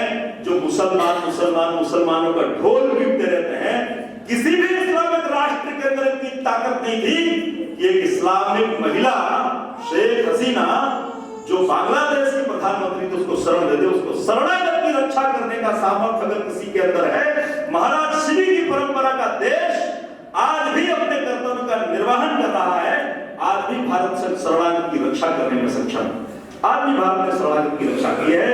पर्यावरण के क्षेत्र में भारत की बात करें तो प्रतिवर्ष दुनिया के अंदर भले ही कुछ पैमाने दिखाई देते हों, कुछ आंकड़े आते हों, लेकिन भारत में प्रतिवर्ष ये ग्रीन कवर बढ़ रहा है। स्वच्छता को लेकर अगर बात करें तो हर गांव गली मोहल्ला ये स्वच्छ हुआ है। 2014 के पहले इस देश में कोई ऐसा नहीं सोचता था कि यहाँ पर पब्लिक ट्रांसपोर्ट की व्यवस्था भी ठीक हो पाएगी कि नहीं हो पाएगी। उस देश का कचरा ट्रांसपोर्ट की व्यवस्था, एक घर घर तक कचरा लेने की व्यवस्था ये बनी हुई है। और केवल ये सरकार का कार्य नहीं है, इस देश के नागरिकों की बहुत बड़ी जिम्मेदारी है। कचरे की गाड़ी तो सब दूर चलती है, लेकिन वो शहर कौन सा स्वच्छ है जहां के नागरिक जागरूक है। इंदौर शहर की अगर बात करते हैं, जहां से दो दीदी आई थी, सुश्री विनीता धर्मा दीदी आई थी, कल उनका उद्बोधन था। उनका शहर सबसे स्वच्छ शहर है भारत, क्योंकि वहां का नागरिक उसके अंदर देशात्मबोध है, उसके अंदर ये नागरिक अनुशासन है। और इसलिए सरकारों के करने से ही परिवर्तन नहीं आता, जनता के स्वीकार करने से, उसको मानकर चलने से, उसके प्रति एक भाव मन में लेकर चलने से भी परिवर्तन आता है। इसलिए आज इस स्वच्छता के लिए भी बहुत बड़ा काम अपने देश में चल रहा है। प्राकृतिक ऊर्जा को लेकर के बात करें तो प्रदूषण नियंत्रण में आना चाहिए और इसलिए प्राकृतिक ऊर्जा का उपयोग होना चाहिए। इसलिए सौर ऊर्जा के बड़े बड़े प्लांट और सौर ऊर्जा का एक योजना पूरे राष्ट्रीय स्तर पर ये चल पड़ी है। आने वाले 20-25 सालों में हम भी एक बिजली और सौर, जिसको कहते हैं कि प्राकृतिक ऊर्जा है, उसके क्षेत्र में आत्मनिर्भर होंगे। इलेक्ट्रॉनिक व्हीकल्स का ये प्रचलन बढ़ गया है और इसलिए हरित हाइड्रोजन मिशन योजना ये लागू कर दी गई है। आज संवेदनशीलता के नाम पर केवल इतना ही नहीं तो दुनिया के देशों में पीड़ित मानवता को शरण देने वाला, दुनिया के देशों के से ठुकरा कर भगाए हुए लोग, ऐसे लोगों के लिए कानून भी बना। उस कानून का नाम है CAA, जिसके समर्थन में हम सब लोग मैदान में थे। और इसलिए आज बांग्लादेश का हिंदू प्रताड़ित हो रहा है। बांग्लादेश अगर संभाल सकता है तो संभाले, नहीं तो भारत का दरवाजा ये बांग्लादेश के हिंदू समाज के लिए खुला है। और बांग्लादेश के इस प्रकार दुनिया के, बांग्लादेश की केवल बात नहीं, जहां जहां पर पीड़ित मानवता है तो भारत में आकर शरण ले सकती है। ये भारत की संवेदनशीलता का परिचय है। लेकिन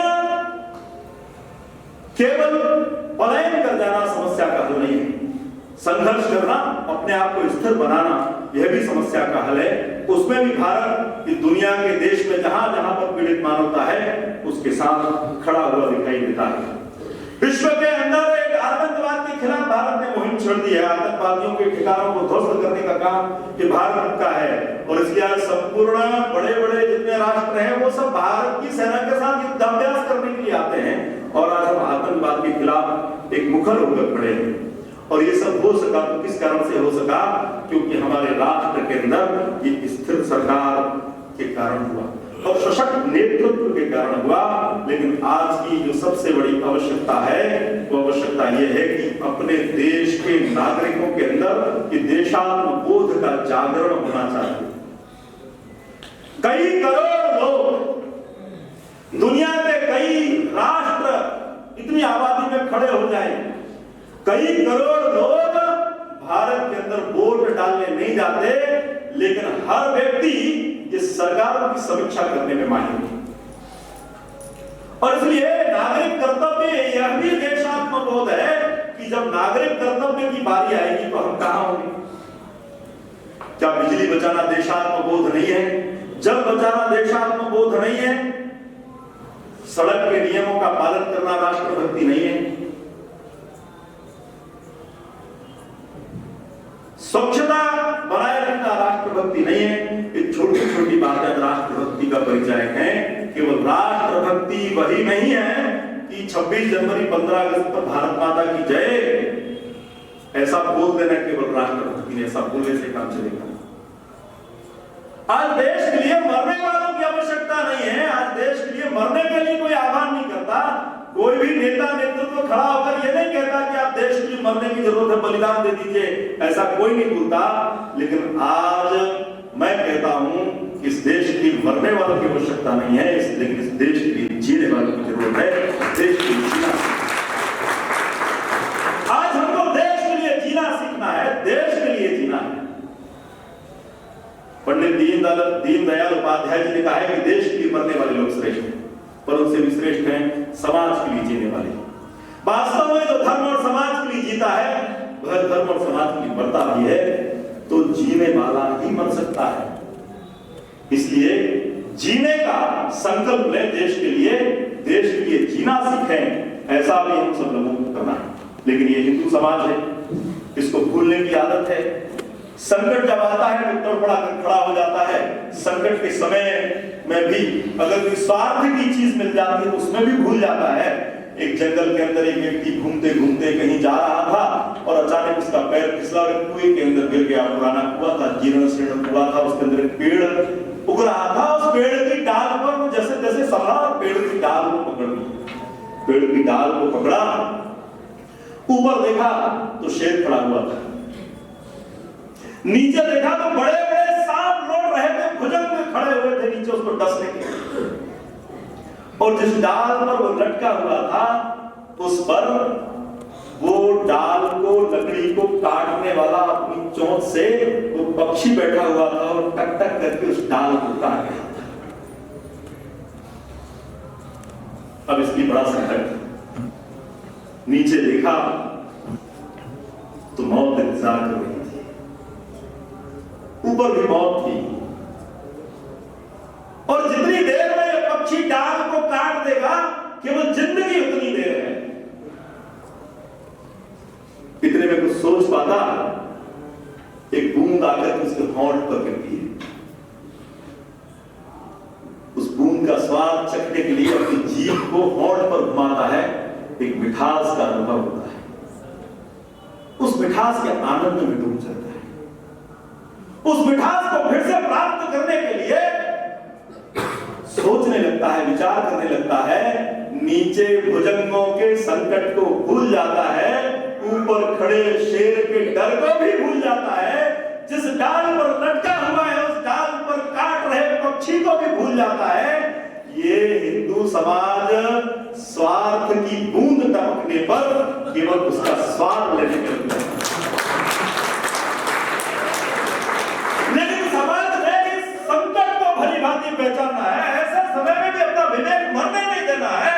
ऐसे समय में भी जागरूक विवेक रहना चाहिए। करना क्या है, कैसे करना है। और इसलिए ये राष्ट्र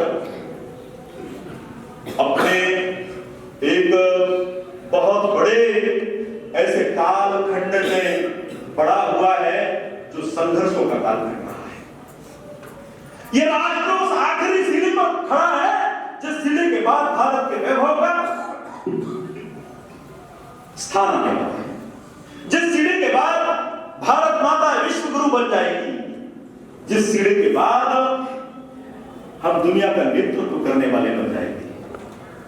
आज उस सीढ़ी के एक पायदान नीचे भारत रहा है और इतना ये सामर्थ्य है, सारा सामर्थ्य आज के लोगों ने, आज के नागरिकों ने जुटाना पड़ेगा।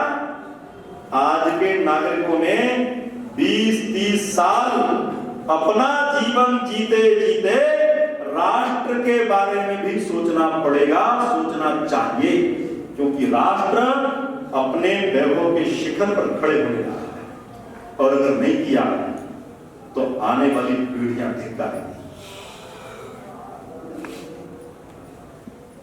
देश में वर्तमान के नागरिकों के ऊपर भारत का भविष्य निर्भर करता है।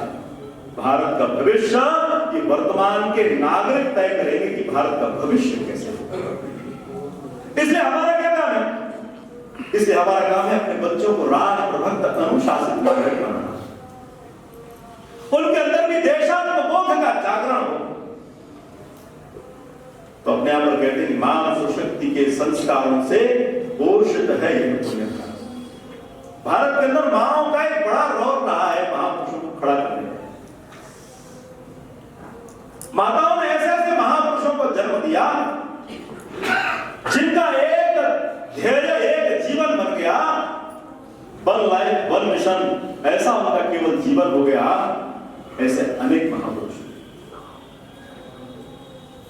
लेकिन आज थोड़ा थोड़ा करके सब लोग राष्ट्रभक्त बने, सब लोगों के अंदर देशात्मबोध का जागरण हो, सब लोग सब स्थानों पर राष्ट्रभक्ति का परिचय कैसे दिया जा सकता है इसका प्रयत्न करें, राष्ट्रभक्ति के विषय को समझें, उसको अपनाएं, उसको जीने का काम करें, क्योंकि भारत अपनी अंतिम लड़ाई के दौर में खड़ा हुआ है और इस समय हमारा जीतना जरूरी है, क्योंकि हम जीतेंगे तो दुनिया का कल्याण होगा, तो विश्व का कल्याण होगा। अधर्म का नाश होगा, प्राणियों में सद्भावना होगी, धर्म की जय होगी।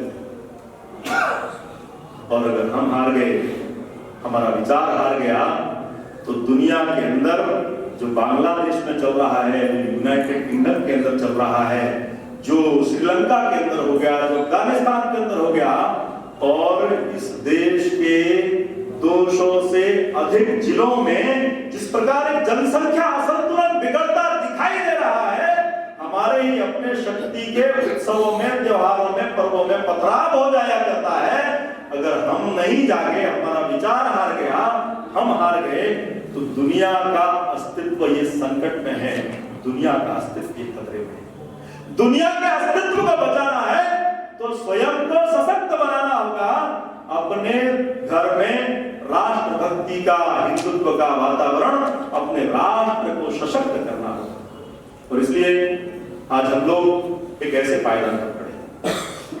फुटबॉल का एक मैच चल रहा था, बड़ा ही रोमांचकारी मैच हो गया, दो टीमें आपस में बहुत जबरदस्त भिड़ंत थी, एक आखिरी गोल बचा हुआ, कुछ मिनट का समय बचा हुआ था, सारा स्टेडियम जो है वो पब्लिक से खचाखच भरा हुआ था, एक रोमांच सबके अंदर था कि कौन जीतेगा, उत्सुकता थी, सबको लग रहा था कि अगला गोल पता नहीं कौन कर दे, कौन जीत जाए।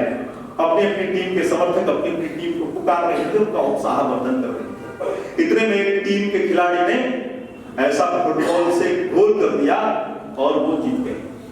वो जीत गए तो सब लोग बड़े रोमांचित होकर के खड़े होकर अपने स्थान पर तालियों की गड़गड़ाहट से उनका स्वागत करने लगे, अभिवादन करने लगे, अभिनंदन करने लगे। खिलाड़ियों ने भी एक दूसरे को प्रसन्नता के उसमें कंधे पर उठा लिया, नाचने लगे, और वहां पर उपस्थित मीडिया भी उनके सम्मुख आ गया और मीडिया ने जब एक का इंटरव्यू लिया कि भैया आपकी टीम जीत गई है, बड़ी प्रसन्नता का विषय है, आपको कैसा लग रहा है? तो सब लोग अपना अपना बखान कर रहे हैं। कोई कहने लगा कि मैंने इतनी बार बॉल को पास किया, कोई कहने लगा मैंने इतनी बार बॉल को रोका है, कोई कहने लगा मैंने इतने गोल किए हैं। सब लोग अपना बखान करने लगे, लेकिन उस जीती हुई टीम का एक खिलाड़ी निराश खड़ा हुआ। मीडिया ने उस पर फोकस किया और कहा कि तुम क्यों निराश खड़े हो, क्या तुम्हें अपने टीम के जीतने की खुशी नहीं है? तो उस खिलाड़ी ने कहा, उस खिलाड़ी ने जो कहा वो हम सबके लिए महत्वपूर्ण है। हमारे जीवन में उस खिलाड़ी की तरह सब क्षण नहीं आना चाहिए। उस खिलाड़ी ने कहा, मैं इस टीम का सदस्य हूं, पूरे समय इस टीम के साथ मैदान पर भी रहा, इसकी ड्रेस भी मैंने पहनी हुई है, लेकिन इस टीम के जीतने में मेरा कोई योगदान नहीं है। अरे ऐसे कैसे हो सकता है? तो पूरे समय मैदान पर रहे, तुम इस टीम के सदस्य हो, लेकिन तुम्हारा योगदान क्यों नहीं है? तो उसने कहा कि इस पूरे मैच के दौरान मेरा पैर एक भी बार फुटबॉल को टच नहीं किया, इसलिए इस टीम के जीतने में मेरा कोई योगदान नहीं है। ये राष्ट्र तो परम में हो के शिखर को छूकर रहेगा, ये राष्ट्र तो परम में हो पर पहुंच कर रहेगा। ये ईश्वर की इच्छा है, ये श्री की इच्छा है, इसको कोई रोक नहीं सकता।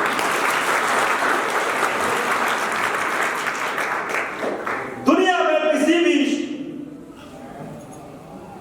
सत्ता में किसी भी उसमें इतनी ताकत नहीं कि इसको रोक दे।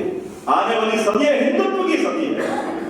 ये बहुत बड़े बड़े ऋषि महर्षि मनीषी बोल चुके हैं, लेकिन हमारा सौभाग्य तब होगा कि हमारा योगदान हो, भले ही गिलहरी जैसा क्यों ना हो। और इसलिए आज का समय, आज का धर्म क्या है? तो आज का धर्म ये राष्ट्र धर्म है। आज का धर्म कोई धर्म नहीं है, ये राष्ट्र धर्म का आचरण हमको करना है। स्वामी विवेकानंद ने उस समय कहा था, आने वाले 50 सालों तक अपने सारे देवी देवताओं को ताक पर रखकर केवल राष्ट्र देवता की पूजन करो, इस राष्ट्र के लिए जीना सीखो। उन्होंने कहा कि जब तक मत रुको तब तक लक्ष्य प्राप्त ना हो जाए। उन्होंने कहा कि दूसरों के लिए जो जीते हैं वही वास्तव में जीवित हैं, अन्य तो चलती फिरती लाशें हैं। और इसलिए ये जो काम है, ये जो महापुरुषों का स्वप्न अधूरा है, नेताजी के सपनों का भारत, स्वामी विवेकानंद जी के सपनों के वो 100 युवा, डॉक्टर हेडगेवार और गुरुजी जो केशव माधव जनसेवा न्यास है, ऐसे महापुरुषों ने जो स्वप्न देखा था, ऐसे महापुरुषों ने भी बीज बनकर अपने आप को बो दिया था, जिन्होंने कहा कि किसी कवि ने कहा कि महापुरुष कैसा होता है कि मिटा दे अपनी हस्ती को गलत मरतबा चाहे, कि दाना खाक में मिलकर गुले गुलजार होता है। अपने आप को खाक में मिला करके एक विशाल वट वृक्ष के रूप में खड़ा है। इसलिए आज इस देश के नागरिकों का कर्तव्य है। एक अंतिम छोटी सी घटना सुना करके मैं अपनी बात को पूरा करूंगा कि आज हमको कैसे धर्म का आचरण करना है। तो मैंने कहा कि राष्ट्र धर्म का आचरण समय समय पर अपने यहां पर अनेक प्रकार के चिंतन चलते हैं। 12 वर्ष में प्रति कुंभ लगता है और कुंभ में एक चिंतन हुआ करता था। देश के अंदर साधु संत समाज घूम करके देश की वर्तमान परिस्थितियों का एक अवलोकन करके और क्या नीति बनना चाहिए पूरे देश के अंदर, किस प्रकार से लोगों में चलना चाहिए, ऐसी उद्घोषणा उस स्थान से करते थे। सारा हिंदू समाज उसको अपनाता था, जिसको कहते हैं युग धर्म। एक समय ऐसा आया कि जिस समय पर्दा प्रथा चल पड़ी, एक समय ऐसा है जिस समय सती प्रथा चल पड़ी, लेकिन उस समय का युग धर्म था, उस समय आवश्यक था। आज आवश्यकता नहीं है, इसलिए वो सब समाप्त भी हो गया है। आज वो होता है, वो कुरीति है। ऐसे युग धर्म का पालन करने वाला समाज। तो एक बार एक गांव के अंदर बड़े धर्मज्ञ लोग रहते थे और प्रतिदिन जहां पर यज्ञ हुआ करता था, लोग अपना काम करते थे, धर्म का आचरण करते थे, सत्य का व्यवहार करते थे और प्रसन्न रहते थे। सुविधाएं कम थी, अभावग्रस्त थे, लेकिन प्रसन्न थे, चित्त शांत था, नींद पूरी लेते थे, आनंद से अपना जीवन जी रहे थे। और एक परिवार में जब यज्ञ चल रहा था, यज्ञ करते समय एक माता के मुख से एक थूक का कण और उस यज्ञ की वेदी में चला गया। तो बड़ी दुखी हो गई, बेचैन हो गई, कहा कि अरे कैसे ये पाप हो गया मेरे से कि थूक ककड़ चला गया। तो उन्होंने कहा कि कोई बात नहीं, अभी तुम विश्राम करो, भूल से चला गया, भगवान भूल को माफ करता है। अब सुबह जब ये माता यज्ञ की वेदी को साफ कर रही थी, उसकी राख निकाल करके विसर्जित करने जा रही थी, तो इसको एक सोने का ढेला उस यज्ञ की वेदी में से मिल गया। यज्ञ की वेदी में से मिल गया तो इसको बड़ा आश्चर्य हुआ कि हमारा तो नहीं, और इसलिए क्या किया, इस माता ने उस सोने के ढेले को उठा करके अपने घर की आंगन के पास रख दिया और पानी भरने चली गई। पानी भरने गई तो वहां पर जो पानी भरने महिलाएं थी उनको कहा कि अरे वो सोने का ढेला हमको मिला है और हमारे घर के आंगन में डला है, जिसका है वो ले जाओ। सबने मना करके हमारा नहीं। कई दिनों तो वो आंगन में पड़ा रहा।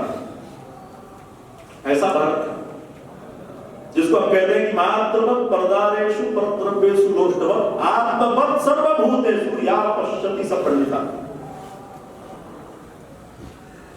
यानी देखने की दृष्टि हमारी कैसी, तो दूसरी पराई स्त्री को देखना है तो मां और बहन के रूप में उसको देखना है। और अगर किसी द्रव्य को देखना है, किसी के धन को देखना है, उसको माटी के ढेले के समान समझने वाला समान हमारा। तो किस सबने मना कर दिया। अब एक घर चली आई। फिर क्या हुआ, एक दिन और यज्ञ हो रहा था, फिर इसके मुंह से थूक का कण गिरा और फिर वही घटना हुई। फिर वही एक सोने का ढेला बनकर निकल आया। अब इसको थोड़ा लालच आ गया। अपने पति को कहा कि ऐसा हुआ है, तो अच्छा है, भगवान की कृपा ही तो है, हम ऐसा कर रहे हो, ऐसा मिल रहा है।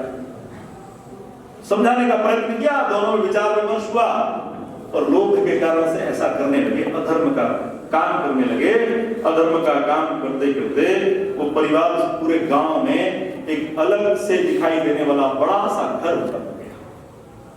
सब प्रकार की सुख सुविधाओं से युक्त वो घर हो गया। धीरे धीरे चर्चाएं चलने लगी। अनेक घरों के लोगों ने कहा अरे ऐसा कैसे हो गया, तो अनेक लोगों ने उसका अनुसरण कर लिया और धीरे धीरे करके उस गांव में विकृति फैल गई। उस गांव के लोग बड़े बनते चले, वो गांव संपन्न हो गया। ऊंची ऊंची इमारतें बनने लगी, गाड़ी घोड़े से सब प्रकार की सेवाएं उनके घर में होने लगी। सबकी दिनचर्या बदल गई। भगवान नाम का स्मरण छूट गया, विस्मरण हो गया।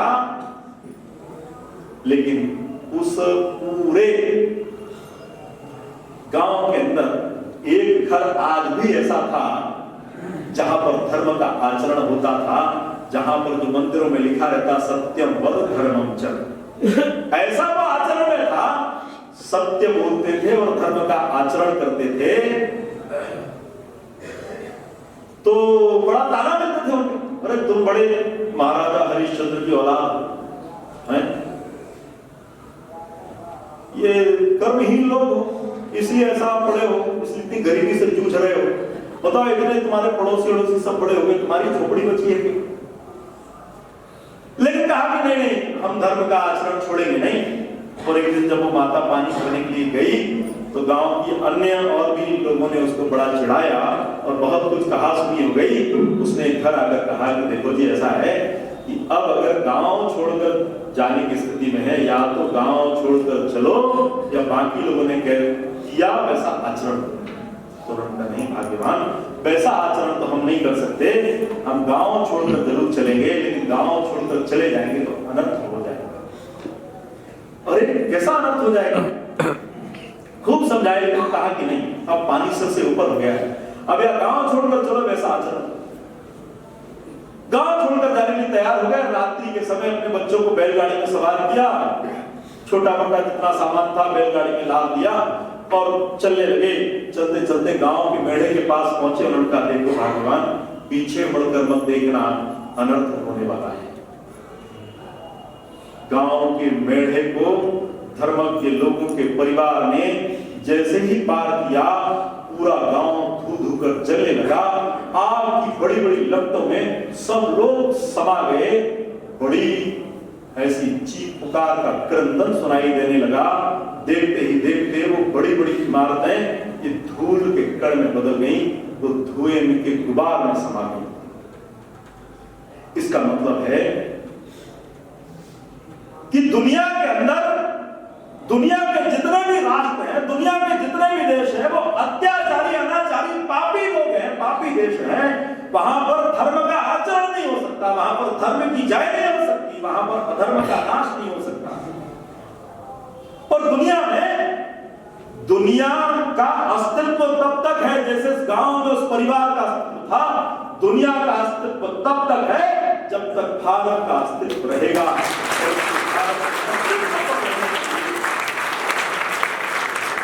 ये हिंदू का अस्तित्व रहना चाहिए और ये हिंदू का अस्तित्व रहना चाहिए। हिंदू समाज में इस बात को समझना चाहिए। इसलिए आज के युग धर्म जो है वो राष्ट्र धर्म का आचरण करना ही युग धर्म है। ऐसा निवेदन करते हुए राष्ट्र भक्ति ले हृदय में हो खड़ा यदि देश सारा, संकटों पर मात कर यह राष्ट्र विजयी हो हमारा, अपनी वाणी को विराम देता हूं।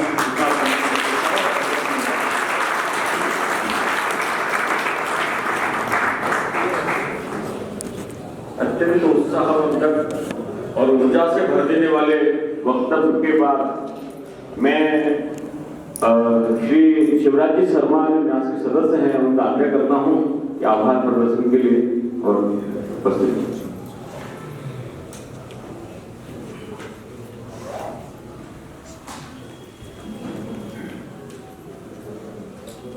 3 दिवसीय यह व्याख्यानमाला यहाँ आयोजित हुई। इसके आभार प्रदर्शन की जिम्मेदारी दी गई है।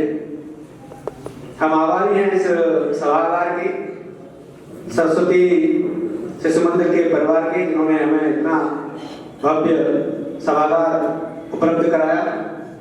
हम आभारी हैं आज के कार्यक्रम के हमारे मुख्य अतिथि कि हमारे कार्यक्रम में उपस्थित रहकर उन्होंने शोभा बढ़ाई। हम आभारी हैं आज के कार्यक्रम के हमारे मुख्य वक्ता आदरणीय धर्मदास जी भाई साहब, जिन्होंने इतना अच्छा प्रबोधन हम सबको दिया। आभारी हैं हम सब, आप सब श्रोतागणों के, बंधुवर्ग, भगिनी के, जिन्होंने कार्यक्रम की शोभा बढ़ाई। आगे भी आप इसी तरीके से कार्यक्रम में उपस्थित रहकर हमें ऐसे कार्यक्रम करने की प्रेरणा देते रहेंगे। धन्यवाद। कार्यक्रम के समापन से पहले वंदे मातरम का गायन हुआ। हम सभी अपने स्थान पर खड़े रहकर और पूर्ण वंदे मातरम को गाएंगे।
वंदे मातरम। भारत माता की भारत माता की भारत माता की। अभी सभी बंधु बाहर अल्पाहार जाएंगे। इसमें सारे नागरिक को क्या क्या देश को बनाने की क्या करना चाहिए, ट्रैफिक रूल पालन करना है, बहुत अच्छा। बाकी लोग भी इसकी तारीफ कर रहे हैं, स्वदेशी विदेशी का है, विदेशी सामान विदेशी सामान मेहनत के लिए दिमाग लगा सारे ब्रांड कलेक्ट किए, स्वदेशी है। हाँ, ब्रांड सारे कलेक्ट किए, ठीक है।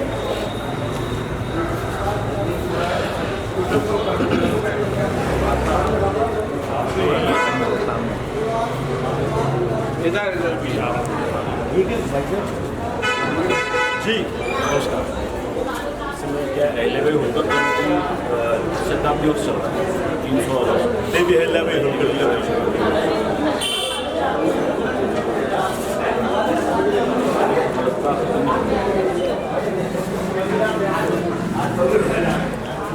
थीम बहुत अच्छी हुआ मंदिर संसार, हुआ एक मंदिर एक संसार।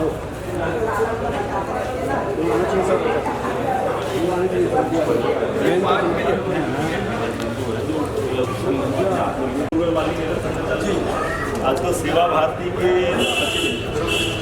अध्यक्ष उन्होंने ये बहुत गांव में ये करवाया है, लगभग 2000 रुपये का खर्चा आता है। और ये जो ड्रम है वो ड्रम लगाया, पाइप लगाए, छत 1000 स्क्वायर फीट की जो है छत होना चाहिए, गड्ढा, इसमें क्या क्या लगेगा। तो इसमें औसत भी दिया है, चंबल क्षेत्र में औसतन 650 वर्षा का भी औसत दिया है। और इस वाटर हार्वेस्टिंग सिस्टम सबसे सस्ते में 2-2,500 में कैसे कोई भी अपने घर पर लगा सकता है। इसका प्रचलन बढ़े, गांव-गांव में इसको भी एक जागृति का माध्यम बनाएंगे। ड्राम हाँ वाटर हार्वेस्टिंग के लिए सबसे सस्ता मतलब ये वाटर बहुत बढ़िया साहब, पानी जितना ये बहुत अच्छा है। तो उन्होंने बहुत सरल और वैसा बनाया है कि कोई नहीं बच रहे, पानी बच जाएगा तो वो बात को नहीं बस भर्ती भाई को क्यों आपने वो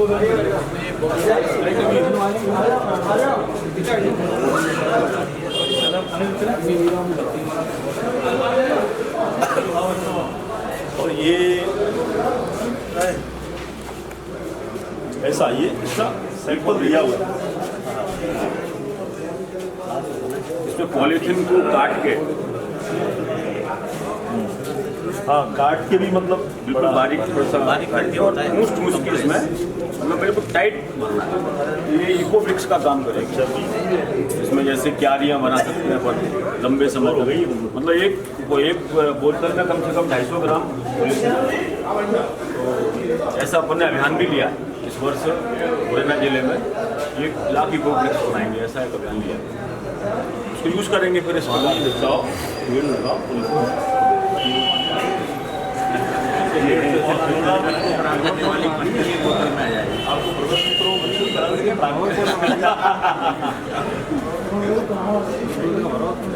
बहुत जोरदार, बढ़िया, अच्छा।